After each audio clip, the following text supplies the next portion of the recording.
my name is Vanessa, and welcome to my YouTube channel. I am a licensed marriage family therapist. I've been practicing for 13 years, and today I want to share a little bit about my story.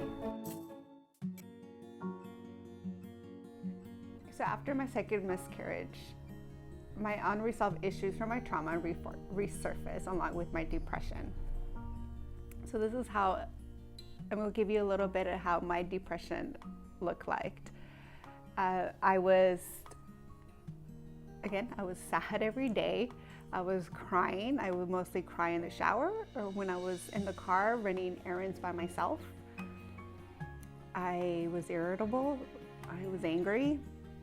I had no energy to get up and do my daily activities. I had also no energy to socialize.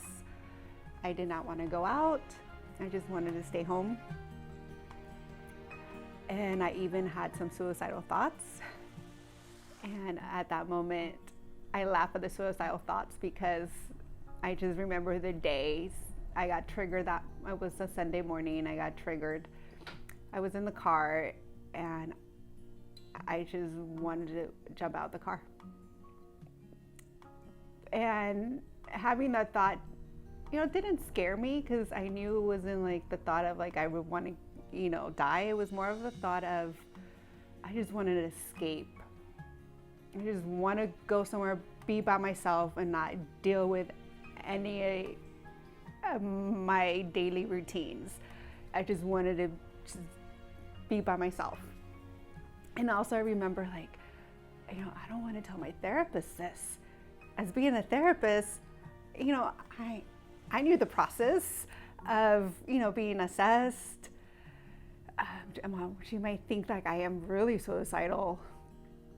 But I'm like, no, I have to be honest. I have to let her know. But she was very understanding and she knew where I was coming from.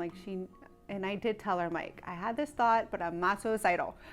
And she's like, no, it's more like you kind of just wanted to escape. And I'm like, yes, that's how I felt.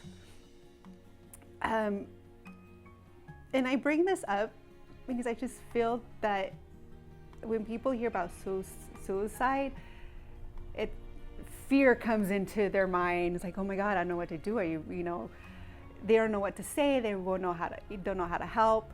But sometimes these thoughts it's not the act itself. It's like there's more behind it. And that's what I was very appreciative of my therapist. Like, she understood where I was coming from. But I just felt that was important to touch on.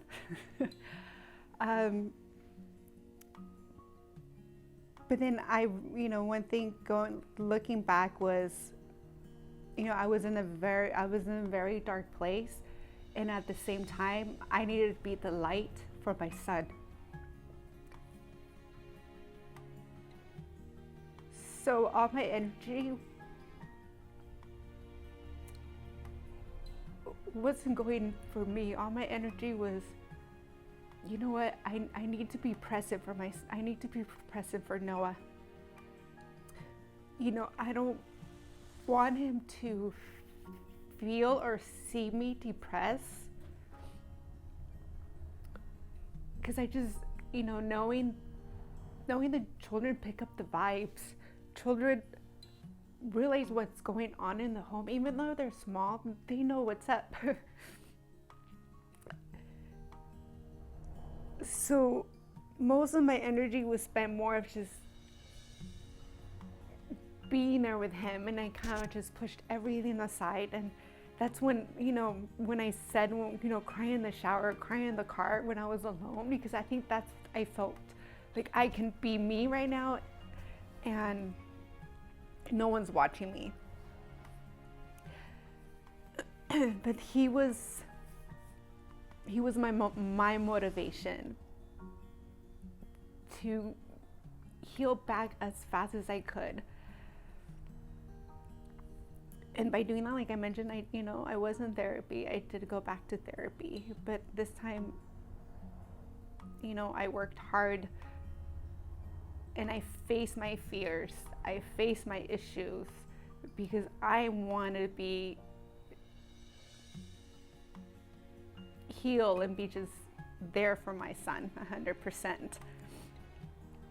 And, you know, along with depression, I also had anxiety. Anxiety kicked in. I had nightmares for probably about like 4 or 5 months every night. I had fears. My fears were something bad was going to happen to Noah. And also I started being very overprotective of him because of my fears. But once Noah started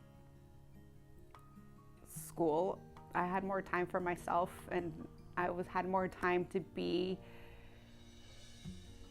with my feelings, I would say. I was more present being with my feelings and really recognizing them and owning them and being like, okay, you know what? I'm not gonna allow my feelings to own me anymore. I'm taking control of my feelings, and I'm gonna turn it around and get better. Yeah, so I didn't do this alone. My husband, my family, my friends, I reached out this time. I'm a very private person, and I usually keep my stuff to myself. But this time, being a mom, I learned that I need to ask for help. And this time I did. If I needed to talk, I would find my friends who have experienced miscarriages, and I went and talked to them. I let them know I'm not feeling okay. I'm not doing okay. This time, I think asking for help and owning my feelings, I would say that's what helped me get through it. I understand your position might be different than mine. You might be a single mom, a widow. Your feelings of depression and anxiety may look different from my feelings. Other moms might also be going through psychosis, OCD, suicidal ideation. But I just want to let you know all these feelings are common. And the number one thing I would like for you to do is to stop and recognize your feelings. How are you feeling? What symptoms are coming up for you? And the second, I would highly encourage you to seek help. Down below in the comments, I will put a link with information, mental health information. And also, I want to remind you, you don't have to do motherhood alone.